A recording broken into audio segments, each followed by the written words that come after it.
नमस्कार, आदाब। मैं उमैर आज़मी स्वागत करता हूँ आप में।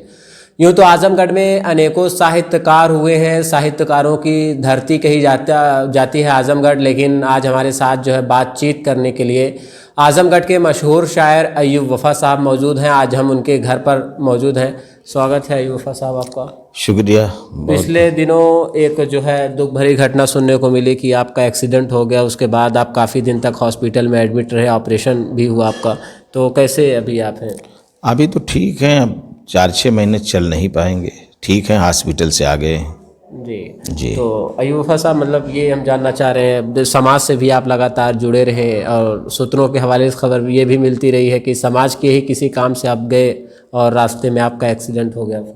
हाँ, वो असल में एक मरीज़ था, उसको लेके लालगंज गए थे और वो हकीम जी के यहाँ 7 महीने बराबर उनको जाना था। तो उन्होंने कहा कि चचा, अगर यहाँ कोई मुझे घर और मिल जाता तो मैं ले लेता, नहीं तो दूर से फूलपुर से जाना मेरे लिए मुश्किल है। तो मैं 2 व्हीलर गाड़ी लिया, उनकी 4 व्हीलर छोड़ करके मैंने कहा कि जल्दी से इनके लिए देख लेते हैं। वही देखने में गया था, मैं गाड़ी ही पे था, स्टैंड नहीं मारा और उतर गया। गाड़ी मेरे ऊपर आई और मैं पूरा धड़ा मेरा जो है बाएं तरफ गया और ये कुल्ला मेरा चूर हो गया। वैसे तो वफ़ा साहब, ये जो हादसा आपके साथ पेश आया वो काफ़ी गमज़दा है, लेकिन हम ये जानना आपसे चाहेंगे कि कितने दिन तक आप हॉस्पिटल में एडमिट रहे और कौन से हॉस्पिटल में आप रहे? लगभग मेरा ख्याल है कि कोई 8-10 रोज़ 11 रोज़ हम हॉस्पिटल में रहे। और ये एक शिवा हॉस्पिटल है सूफीपुर में, ये जो है डॉक्टर बिरजेश साहब का 2 भाई हैं, वो लोग बहुत अच्छे हैं और उन्हीं के हॉस्पिटल में हम गए थे और डॉक्टर मोहसिन साहब ने मेरा जो है ऑपरेशन किया था। वफ़ा साहब, एक चीज़ और आपसे जानना चाहेंगे। जब शिवा हॉस्पिटल में आप बता रहे हैं वहाँ पे आप एडमिट रहे, डॉक्टर अनूप कुमार सिंह से भी काफ़ी अच्छे ताल्लुकात आपके तमाम डॉक्टरों से, फिर आप लाइफ लाइन या किसी और बड़े हॉस्पिटल में क्यों नहीं गए? हाँ, ये आपका सवाल बहुत अच्छा है। मैं इसलिए नहीं गया कि वाक़तन आज़मगढ़ में जितने बड़े डॉक्टर हैं, या बड़ा कहिए क्या, जो जिनके अंदर आदमियत है, डिग्री तो सबके पास होती है, उन सब से मेरे ताल्लुकात हैं, लेकिन अनूप से कुछ ज़्यादा ही हैं। तो मैं इसलिए वहाँ नहीं गया कि मैंने मोहसिन साहब से बात कर लिया, ये आर्थो के थे और इन्होंने कहा कि आप जो है सूफीपुर में आ जाइए। निज़ामबाद से 1 किलोमीटर आगे कप्तानगंज वाले रोड पे सूफीपुर है, वहीं शिवा हॉस्पिटल है। तो मैं वहाँ गया और वहाँ न जा कर के जब मैंने उनको फ़ोन किया कि मुझे ऐसा ऐसा हो गया, तो डॉक्टर अनूप ने मुझे जो कहा कि आपको मेरे यहाँ आना चाहिए था। मैंने कहा साहब, ऐसी सी बात थी जिसकी बिना पर मैं वहाँ नहीं पहुँच सका। जी। हाँ। मतलब वो हालात ही कुछ ऐसे रहे कि आप वहाँ गए। सारी चीज़ें। हाँ, सही बात। दूसरी चीज़ वफ़ा साहब, ये हम आपसे जानना चाह रहे हैं कि अभी जो आपके चाहने वाले हैं, आप कवि सम्मेलन मुशायरे से लंबे समय से आप जुड़े रहे हैं और कोई भी मुशायरा या कवि सम्मेलन कोई भी मंच रहा हो, लेकिन जब तंज़ मज़ा की बात की जाए या फिर हास्य व्यंग का कवि आज़मगढ़ में सिर्फ आप फ़िलहाल अभी, तो ये बताइए वो सारी चीज़ें अभी अब ज़्यादातर अब दूर हो गए इस हादसे के बाद से आप? हाँ, देखिए, वो अब कवि सम्मेलन तो हो नहीं सकता, हम जा नहीं सकते, लेकिन सामाजिक काम जो डॉक्टरों के काम है, जो मरीजों को दिखाना है, कुछ करना है, तो हम फ़ोन से ही करते रहते हैं। लेकिन जो आपके चाहने वाले हैं, जो आपके प्रशंसक हैं, अभिभावक हैं, आप उनको क्या मैसेज देंगे, जो आपके शुभचिंतक हैं? अब उनको मैसेज हम क्या देंगे? हम तो ये अभी देखिए, हाल ही में कल परसों दीपावली का त्यौहार गुजरा है। तो अब दीपावली का त्यौहार जो गुजर गया, उसके कुछ अपने संदेश होते हैं। उसका संदेश ये नहीं है कि आप घरों में दिए जलाइए, उसका संदेश ये है कि आप अपने दिलो दिमाग में दिया जलाइए और दूसरों के दिलो दिमाग में दिया जलाइए। दिए का काम है रोशनी देना। दीपावली जो है सच्चाई का पैगाम देती है और ये कहती है कि झूठ को ख़त्म कर दो। अब अगर आप अपने दिलो दिमाग में जो है उसके पैगाम को रखते हैं, तो रोशनी का मतलब सच है और अंधेरे का मतलब झूठ है। जहाँ तक आप दिया जलाएंगे वहाँ तक झूठ भागेगा। तो हम ये समझ रहे हैं कि सभी लोग अपने दिलो दिमाग में ये बात तय कर लें कि आप इंसान हैं। तो बकौल एक शायर के, राज इलाहाबादी के, कि कोई हिंदू हो या मुस्लिम बन गया है लम्हों में, आदमी न बन पाए हम 1000 सालों में। तो हम हिंदू मुस्लिम तो है ही हैं, जब बांटा गया है तो बटे हैं, लेकिन हमको इस तरह से काम करना चाहिए कि हमारे अंदर इंसानियत आ जाए। और मैंने जो काम किया है, अभी देखिए बैठे हुए हैं अवधराज जी, अर्जुन पब्लिक स्कूल के जो है ये चेयरमैन हैं और इनका बहुत सारा मामला है। और यादव सभा जो है उसके जो है अध्यक्ष ये रहे हैं, और इन दिनों उसी की एक शाख है कृष्ण सभा, उसके जो है ये राष्ट्रीय अध्यक्ष बैठे हुए हैं। ये मेरे साथ अक्सर रहते हैं, ताल्लुकात है, मामलात है, मेरे बच्चे की तरह हैं। तो सारे लोग यहाँ बैठे हुए हैं, साकिब साहब बैठे हुए हैं, तालिब साहब बैठे हुए हैं, सारे लोग बैठे हुए हैं, अब्दुल्ला साहब बैठे हुए हैं। तो मेरा एक मिशन है, मेरा एक काम है कि किसी को चीट न किया जाए, न चीट होने दिया जाए। अगर हो सके तो किसी के ज़ख्म पे मरहम लगा दीजिए। वफ़ा साहब, साहित्यकार का एक मेन काम ये होता है समाज को आईना दिखाना, ठीक उसी सहाफ़ी की तरह जिस तरीके से सहाफ़ी सच्चाई और बेबाकी से अपनी आवाज़ को उठाता है। लेकिन जब आप लोग एक बेहतर और एक प्यार मोहब्बत के हिंदुस्तान की आप कल्पना कर रहे हैं और वहाँ पर जब नफ़रत की कोई हवा चलती है तो क्या महसूस करते हैं? देखिए भाई, नफ़रत की हवा तो ये चलती है तो दिल तो दहल जाता है कि हम मुसलमान हैं तो हमको संभलना चाहिए। कोई हिंदू है ऐसा बेचारा, वो डरता है कि हमको उस इलाके में नहीं जाना चाहिए। तो हमने और आपने मिलकर के एक खाई खोदी है, तो उसमें दफन भी तो हम ही और आपको होना है, कोई दूसरा थोड़े नहीं जाएगा, कोई दूसरा नहीं जाएगा। किसी आप शायर हैं तो कुछ अशार के ज़रिए से लोगों को आपका भी एक आखिरी पैगाम मैसेज लेना चाहेंगे हम? देखिए, अब शायर हैं तो हम तो शुरू से आखिर तक ये कह रहे हैं कि आपस में सब लोग मिल के रहिए। लोग कहते हैं कि नफ़रत, जी, मैं कहता हूँ कि RSS वालों के अंदर नफ़रत पाई जाती है, जी, तो आप उसे मोहब्बत से काट दीजिए ना भाई। जी, मोहब्बत से बड़ी चीज़ नफ़रत थोड़ी ना है। जी, अगर आप किसी के दर्द पर मरहम रख रहे हैं, दर्द को बांट रहे हैं, ज़ख्म पे मरहम रख रहे हैं, तो वो RSS का हो या किसी भी जमात का हो, जी।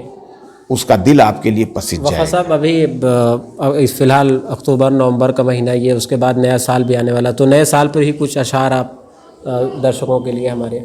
हाँ, वो मैं कह रहा हूँ कि सभे जन मनावा हो सबके बधाई, नया साल भैया हम कैसे मनाई, कि देशवा के अपने करेंसी घटत बा, मस्ती में नेतन के दिनवा कटत बा, जनता मरे और काटे मलाई, नया साल भैया हम कैसे मनाई।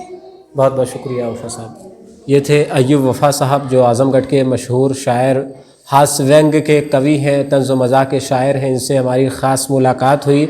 इन्होंने काफ़ी देर तक हमसे गुफ्तगू की है, लेकिन इनसे मिलने कुछ लोग इनके घर पर भी आए हैं। उन लोगों से भी हम अय्यूब वफ़ा साहब के बारे में जानने की कोशिश करेंगे, क्योंकि अय्यूब वफ़ा साहब आज़मगढ़ के एक मशहूर शायर हैं। और तब तक के लिए आप दीजिए इजाज़त, फिर होगी मुलाकात आप सभी दर्शकों से। कैमरामैन माज अहमद के साथ Umair Azmi, news time nation, Kotila, Azamgarh. इस वक्त हमारे साथ अय्यूब वफ़ा साहब के वालिद साहब मौजूद हैं और उनसे हम कुछ ख़ास बातचीत करेंगे। स्वागत है सर आपका। जी, स्वागत है आपका। जी हाँ। अय्यूब वफ़ा साहब के बारे में क्या कहेंगे? अब यही कहेंगे कि बड़ी परेशानी की बात यह है कि वो बहुत गरीबों का ख्याल करते थे। इस वक्त जो है सोए हुए हैं, किसी का भी नहीं ख्याल कर पाते। जी जी।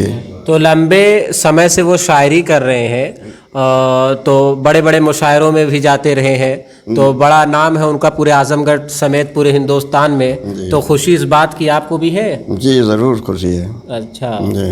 और अब फ़िलहाल उनका जो एक्सीडेंट हुआ था वो धीरे धीरे रिकवर हो रहे हैं, ठीक हो रहे हैं, तो कैसा लग रहा है अब आपको? अब ठीक लग रहा है कि अच्छे हो जाएंगे जल्दी से जल्दी। अच्छा जी। इस वक्त हमारे साथ अब्दुल्ला साहब हैं, जो राष्ट्रीय उलमा काउंसिल के महाराष्ट्र प्रभारी हैं। सर स्वागत है। कोटिला गांव के निवासी आप हैं, और दूसरी चीज़ ये भी है, अभी पिछले कुछ दिनों पहले जो है अय्यूब वफ़ा साहब जो एक शायर है, मशहूर शायर, उनका एक्सीडेंट हो गया, तो ख़बर मिलने भी आप उनसे आए, कैसा लगा मतलब मुलाकात करके देख के? जी, मैं इसी गांव का रहने वाला हूं और बहुत ही खुशी की बात है और बहुत फ़ख्र होता है कि इस गांव की एक हस्ती है मास्टर अय्यूब वफ़ा साहब, उस गांव का मैं रहने वाला हूं। और जब ये ख़बर मुझे पता चली शाम के वक्त, शाम क्या रात हो चुकी थी, मैं कहीं से आया तो मास्टर अय्यूब वफ़ा साहब के एक छोटे भाई हैं, बहुत अजीज़ हमारे दोस्त जनाब अबू तालिब साहब ने बताया, तो सुनकर मैं जो है 2 मिनट जो बहुत मतलब शौक हो गया। तो खैर जो होता है अल्लाह बेहतर करता है, अल्लाह ताला ने हो सकता है कुछ बेहतरी और हमारे यहाँ तो इस्लाम में कहा गया है कि आदमी जब बीमार होता है तो उसके गुनाह झड़ते हैं। और अय्यूब वफ़ा साहब, फिर उसके बाद हॉस्पिटल, इनके दोस्तों ने और इनके तमाम अजीज़ों ने बड़ी इनके साथ मेहनत और मोहब्बत भी दिखाई और ले गए हॉस्पिटल। खैर ऑपरेशन हो गया है, ऑपरेशन कामयाब हो गया है। इस वक्त हमारे साथ अर्जुन पब्लिक स्कूल रानी की सराय के चेयरमैन अवध राज यादव जी हमारे साथ हैं बातचीत करने के लिए, जो इस वक्त कोटिला में हम लोग मौजूद हैं अय्यूब वफ़ा साहब के घर पर। स्वागत है अवध राज यादव जी। धन्यवाद। पहले जो हम आपके बारे में कुछ जानना चाह रहे हैं पहले। मैं ऑल इंडिया यादव महासभा के राष्ट्रीय कार्य समिति का मेंबर हूं और समाजवादी पार्टी से भी जुड़ा हूं। और हमारा एक छोटा सा स्कूल है रानी की सराय में, अर्जुन पब्लिक स्कूल करके, तो वहाँ बच्चों को अच्छी तालीम देने की कोशिश करता हूँ जी। और दूसरी चीज़ ये है कि अय्यूब वफ़ा साहब से कितने दिनों से आप जुड़े हैं? काफ़ी लंबे समय से वफ़ा चाचा जी से हम लोग जुड़े हैं। आपका एक बड़ा अच्छा कार्यक्रम होता है फरिया में, गरीब लोगों को, ज़रूरतमंदों को कंबल वितरण का, तो उस कार्यक्रम के दौरान हमारी आपकी मुलाकात हुई और तब से हम लोग बराबर जुड़े हैं और अपने यथाशक्ति उसमें सहयोग भी करते हैं। और आपका तब से बराबर स्नेह आशीर्वाद हम लोगों को मिलता रहता है। यानी उस कंबल वितरण का जो प्रोग्राम होता है उसमें भी आप लोग पार्टिसिपेट करते हैं? हाँ, बिल्कुल बिल्कुल, बराबर पिछले करीब 10 सालों से उसमें हम लोग लगातार जा रहे हैं और अपना जो भी है वो सहयोग करते रहते हैं। जी। अय्यूब वफ़ा साहब का एक्सीडेंट हुआ पिछले कुछ दिनों पहले, वो फ़िलहाल ठीक भी हैं, उनके जो शुभचिंतक हैं, अभिभावक हैं, चाहने वाले हैं, काफ़ी दुखी थे। उस वक्त आप क्या महसूस कर रहे थे? उसी दिन आप से हमारी बात हुई और शायद ही कोई दिन हो जिस दिन हमारी आपकी बात ना हो। आपका बड़ा स्नेह रहता है एक परिवार के गार्जियन की तरह। तो आपने फ़ोन, थोड़ी देर पहले हमारी बात हुई और जस्ट 10 मिनट बाद आपका फ़ोन आया कि हमें ऐसे ऐसे इंजरी हो गई है, और फिर बताया कि हम यहाँ हॉस्पिटल जा रहे हैं। मैं भी कोर्ट में था, उस दिन मेरी तारीख थी। सारे काम छोड़ के मैं वहाँ गया, आपको देखा। काफ़ी आत्मिक कष्ट हुआ मुझे कि इतने अच्छे नेक दिल इंसान, ईश्वर कैसे इस तरह से इनके साथ हो गया। पर इस ऊपर वाले से हमने प्रार्थना किया कि जल्दी से जल्दी ये स्वस्थ हो जाए और हम लोगों के बीच फिर पहले की तरह अपना आशीर्वाद और मार्गदर्शन देने के लिए उपस्थित रहें। जी, बहुत बहुत शुक्रिया अवध राज यादव जी। इस वक्त हमारे साथ प्रोफेसर अबू तालिब साहब मौजूद हैं, जो अय्यूब वफ़ा साहब के घर कोटिला आए उनसे मुलाकात करने के लिए। अय्यूब वफ़ा साहब के बारे में उनसे हम कुछ जानते हैं। ये स्वागत है अबू तालिब साहब। शुक्रिया। सबसे पहले मैं आपका शुक्रिया अदा करना चाहता हूँ कि आप जैसे होनहार लोग मेरा इंटरव्यू लेते हैं तो मुझे बहुत खुशी हो रही है। और मेरी दुआ, मेरी प्रे यही है कि आप अपनी ज़िंदगी में सक्सेस हों, कामयाब हों। बहुत बहुत शुक्रिया। Okay, strongly welcome. जी। तो अय्यूब वफ़ा साहब को कितने दिनों से जानते हैं आप? More than 15 years. ये समझ लीजिए ये मेरे घर के एक गार्जियन है। ओके, बहुत कुछ हमने सीखा है, कोशिश कर रहे हैं अपनी ज़िंदगी में एडॉप्ट करने के लिए, बस बट इट्स हकीलियन टास्क। बहुत मुश्किल काम है कि जो हमारे मामा ने कर दिया है उसको अपनी ज़िंदगी में अडॉप्ट करना, it's not easy, it's herculean task. बहुत मुश्किल काम है, बट ट्राई कर रहे हैं, कोशिश कर रहे हैं, प्रयत्न कर रहे हैं। जैसे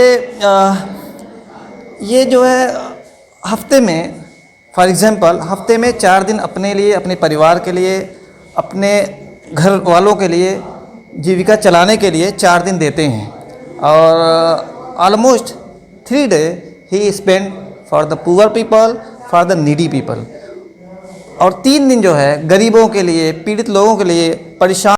हमारे साथ साकिब लोहियावी साहब हैं, जो मुबारकपुर के रहने वाले हैं और उर्दू दुनिया के एक मशहूर शायर हैं। साकिब साहब, स्वागत है आपका। शुक्रिया।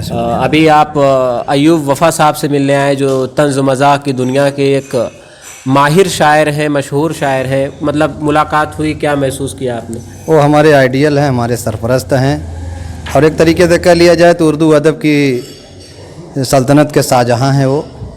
उनकी मैं बड़ी इज़्ज़त करता हूँ, एहतराम करता हूँ, सम्मान करता हूँ, और अल्लाह से दुआ करता हूँ कि उनको जो एक्सीडेंट हुआ है, जी, अल्लाह उनको जल्द सेहतयाब करे और हमारे बीच फिर वो जो है चल फिर सके। साकिब साहब कितने दिनों से जान रहे हैं अयूब वफ़ा साहब को आप? अयूब वफ़ा साहब को कम से कम 10 साल से मेरा ताल्लुक 10 साल से जान रहे हैं। तो जब हादसे के बारे में आपने सुना कि इस तरीके का हादसा पेश आया है तो उस वक्त क्या महसूस किया आपने? एक झटका सा लगा, दिल पे एक चोट आई, दुख पहुंचा मुझको।